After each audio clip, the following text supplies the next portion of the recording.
Okay guys, so today we're going for a drive. I'm not sure how bouncy this camera is.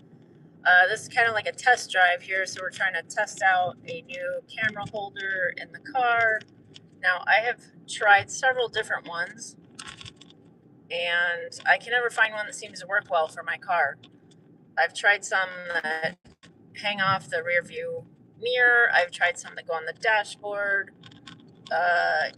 I just feel like I have kind of like a weird shaped dashboard, so none of these really seem to fit well. So I think I'm going to do here in just a minute is pull over, see if I can adjust this, because I don't know if this is working for me.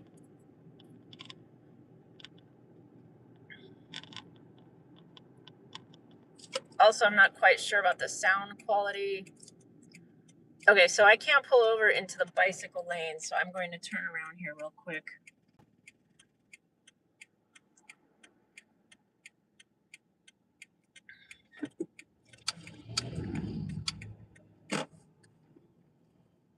Anyone just tuning in, I am just going for a drive here. I'm in Seattle.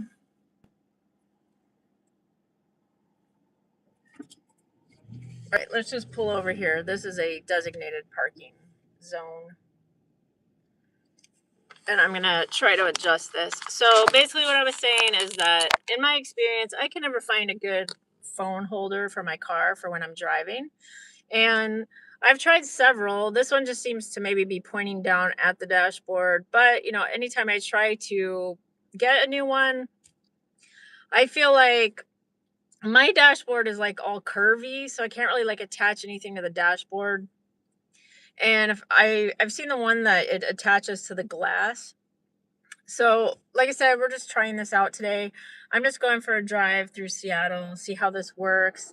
Right now, I feel like it's probably pretty wobbly, but we're going to make do with what we've got. And maybe if you're familiar with the area, you'll figure out where it is I'm going. But let me just do a quick turnaround here.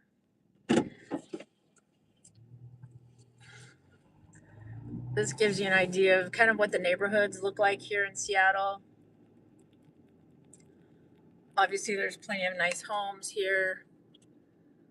There's all this street parking, which I've talked about in a previous video. All right, we're gonna just do a little loop-de-loop here. Woo, this is fun.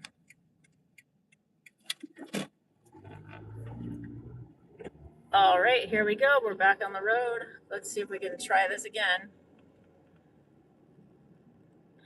See how wobbly this is and kind of see how the sound quality is. Still looks a little shaky to me. I wouldn't say that this is the best quality.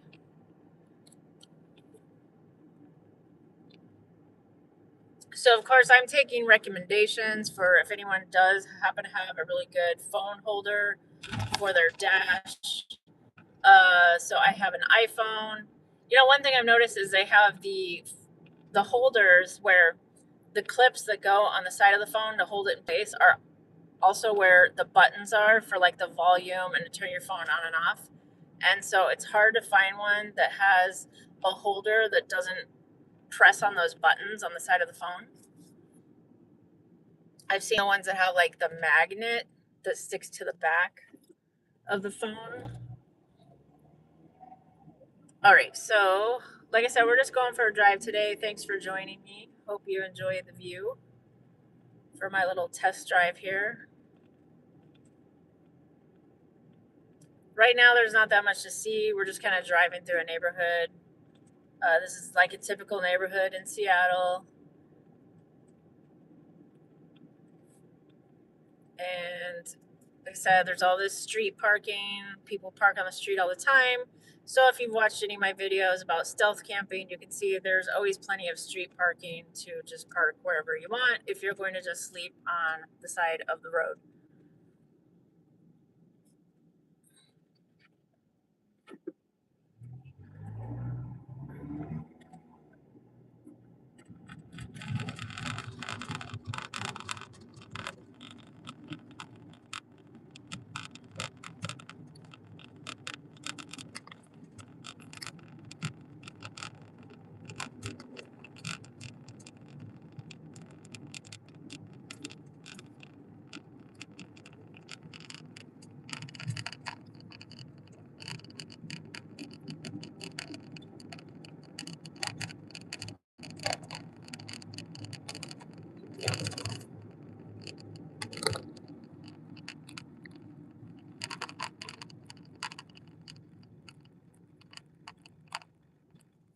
right? So as we're driving a little bit this direction, you're going to see that we're eventually going to hit Lake Washington. So we'll have to turn at some point so we don't drive right into the lake.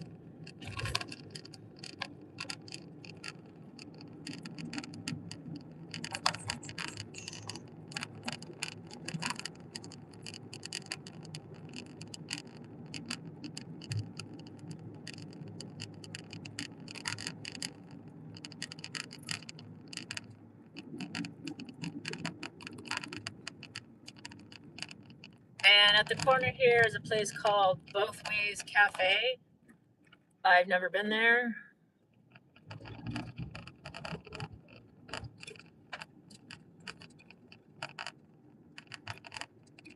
So this weekend we've got quite a lot of activities going on in the Seattle area. And so I feel like it's a good opportunity for, anyone that wants to film content for their YouTube channel or their social media. There's definitely a lot of things going on this weekend. So I'll just talk about some of those things right now. Whether you're in Seattle or not, they might be of interest to you. But I do know that the World Cup is going on. So there's a big game tomorrow in Seattle. Now, I don't think the game happens until 8 o'clock p.m., but that means like all day there's like festivities going on around town. Here's a good look at Lake Washington.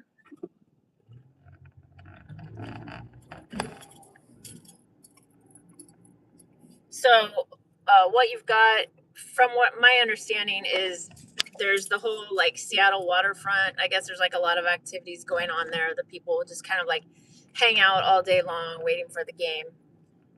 And then, of course, they have watch parties going on. So there's different locations around the city for if you want to go somewhere just to watch the game.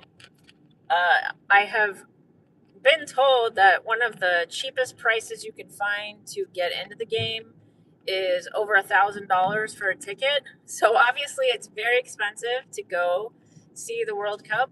I don't even know if there's tickets available. I just know that one of the cheapest prices you could find was over $1,000 for a ticket. So I think that's why people are just going to watch parties around town, because in that way you can watch the game on like a big video screen. And then the other thing that we have going on this weekend is there's a lot of Pride events for the month of June. So there's all sorts of events going on in multiple locations, meaning there's a Pride parade. There's like big festivals going on. And a lot of times, like when there's that going on, they also have like street vendors, people selling things. So there's like a lot of activities, bands playing, performers. So there's a lot of things to do. And from what I also understand about that is it's all free and open to the public. So you don't have to worry about buying $1,000 ticket. Anyone can go. Now, of course, those that aren't familiar with the Seattle area, parking is always an issue. So it's not like you can just drive to the event. Usually you need to probably take some public transit or something. If you don't already live close to the area, you can take the light rail, and then there'll be buses. But the light rail does stop kind of right in the area where a lot of the events are going on.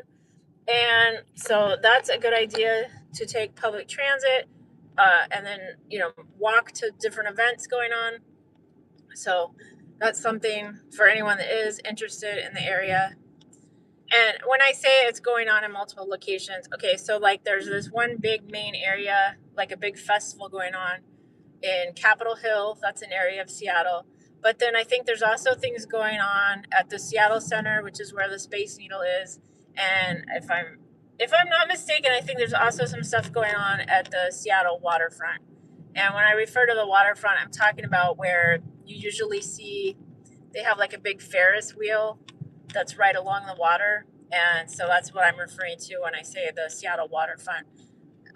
So there's a lot of interesting areas. All of those you could probably walk, but I mean, it's a bit of a long walk, but you could probably walk to any of those events from one event to the other.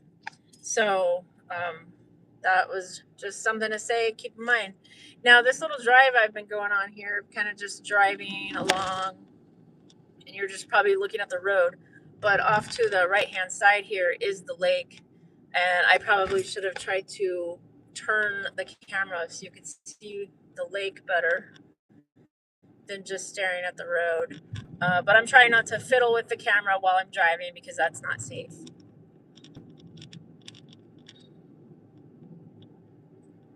And you're probably also noticing that we're passing a lot of rental scooters. We have those as well. It's a good way to get around town instead of walking.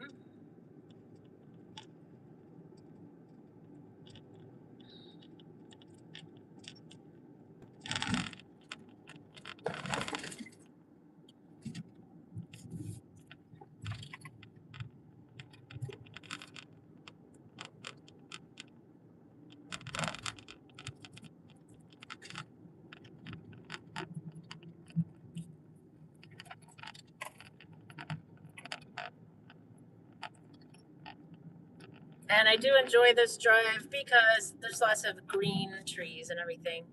Let me just turn off here a moment. That way we can get off the road and I can just park real quick, maybe adjust the camera.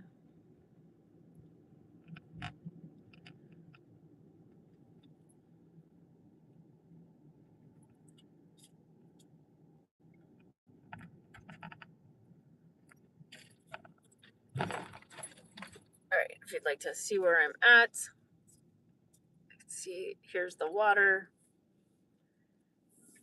And I'm gonna just turn the camera just a little bit so that when we're driving on the road, you can get a better view of the lake instead of just staring at the cement.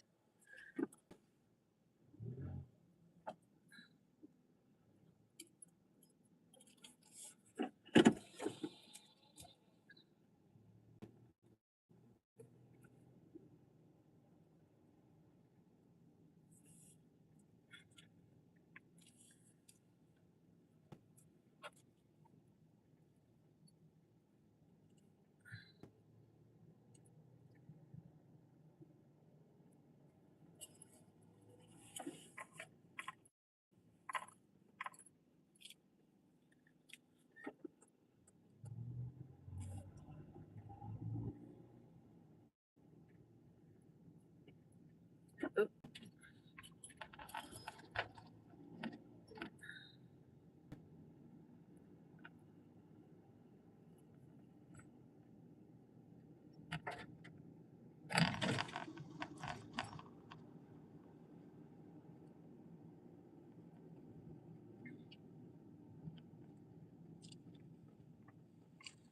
All right, well, this is telling me that I can't turn right.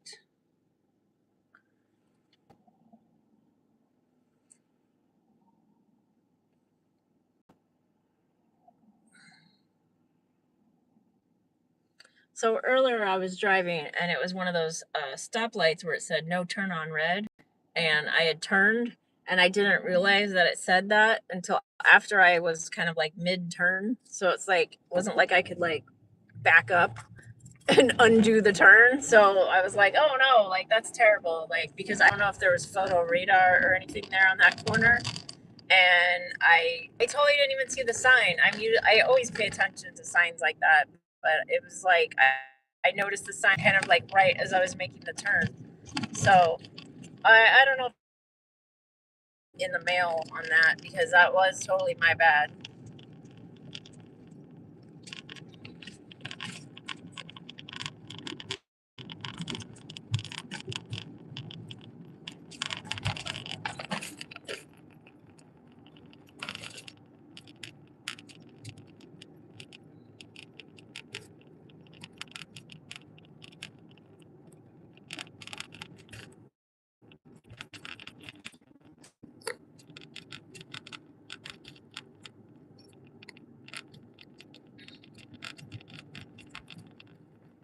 All right, so when we eventually get to our final destination, which will be soon, I will give you a little explanation of where I'm at for those that aren't familiar.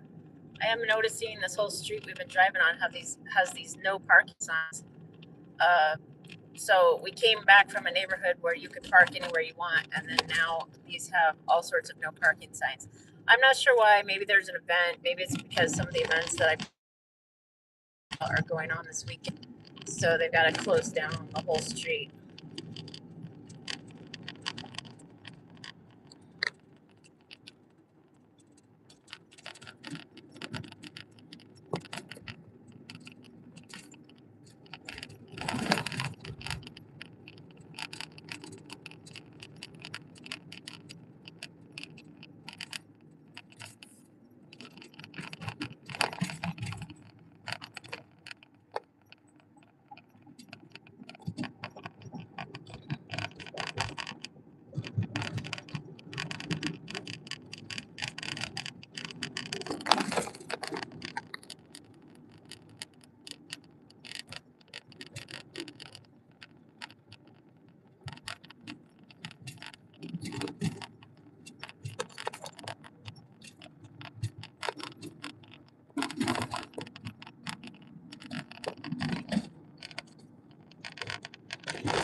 All right, right here is a restaurant. It's called the Blue Water Grill.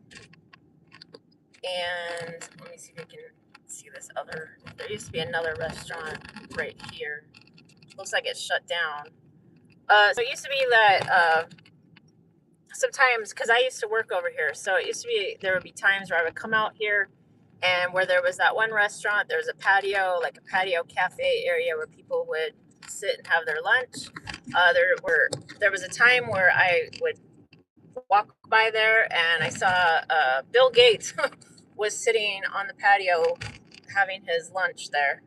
So, I'm in a neighborhood that does kind of have some people that live in this neighborhood that, I won't say like they're famous or celebrities, but people that are, I guess, big names in the tech industry, or people that are Seattle Seahawk players, people that just, have a lot of money and can afford to live in this neighborhood. So that's why sometimes you'll tend to run into them at these restaurants. There's also a little small little grocery store that we just passed by. So this is like the neighborhood market for this neighborhood.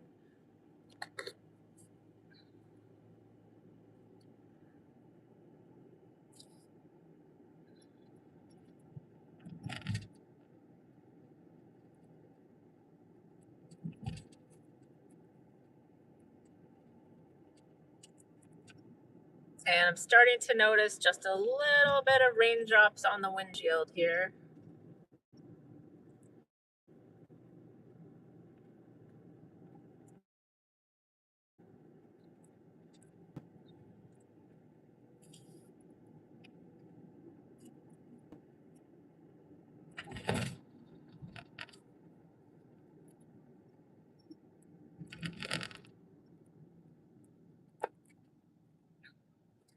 Let's go ahead and turn this back.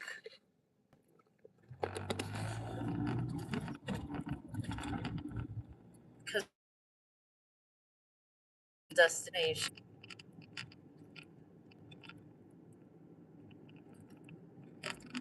I hope you've enjoyed this scenic drive so far.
All right, so this is where I was headed. However, there's usually never any parking available. So, oh, there is parking.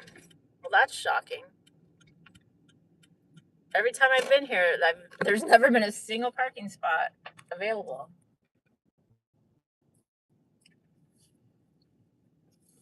All right, so you're probably wondering why I'm here. And if you can see that green fence out there, probably wondering what that's all about. So let me just stop here for a minute and explain that I am at a popular park destination. And let's see if I can alter this a little bit. If you're looking out there across the water, that over there is Bellevue, Washington. But right now we are in an area that is considered either Leschi or Madrona. It's a part of Seattle, and this is a park. And from what I understand, this is a clothing optional park. And no, I'm certainly not going to film anyone here with their clothes off, but this is what is a popular destination for that sort of thing. And it's been in the news lately. Part of the reason it's been in the news is because for some reason, the city of Seattle wants to build a playground here for children. So of course that's strange. Why would you put a playground for children next to a clothing optional park? So what they've done so far is they've put up this green barrier to hide, I guess, whatever's going on down there. So if there's any people out there sunbathing without their clothes on, um, it's hidden, sort of. Like, and so that's why, I'm not gonna walk out there and start filming people. But I just wanted to talk about where I'm at, why I'm here, what this is all about, and it's definitely a well-known place. Now, I've never come here in the sense that I've never come and done any like nude sunbathing, but that is something that does go on around here. Now, there's another thing that's near here that I definitely wanted to film. So maybe I'll do that for another day, but I've kind of been doing kind of like a series of videos about this area of Seattle called Leschi.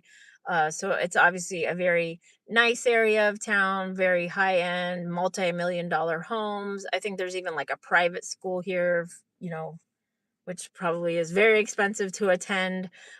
There's just a lot of like really nice things to have your house right here on the water, with your own dock to, have your own boat and everything right on the water. So this is just a very nice, peaceful area. And the only reason I'm familiar with it is because I used to work in an office building that was right near here along the waterfront. And I don't work there anymore, but I had worked there for a while. And so I just kind of got familiar with this area because I had to constantly, drive all the streets that are around here to get to work. And then, on my lunch break, sometimes I would just go for a walk down to the water because, it's a nice, peaceful scenery, somewhere great and peaceful to go when it's your lunch break and you just want to go sit by the water. So that's why I started doing some videos about this area because it's a nice area of town. And there's some hiking paths near here that I've also filmed on a previous video. uh, so yeah, if you're interested in going to a clothing optional location, this is the place. And just as I got here, I think three other cars pulled up. So when I mentioned that there is hardly ever any parking here, I happen to be lucky today.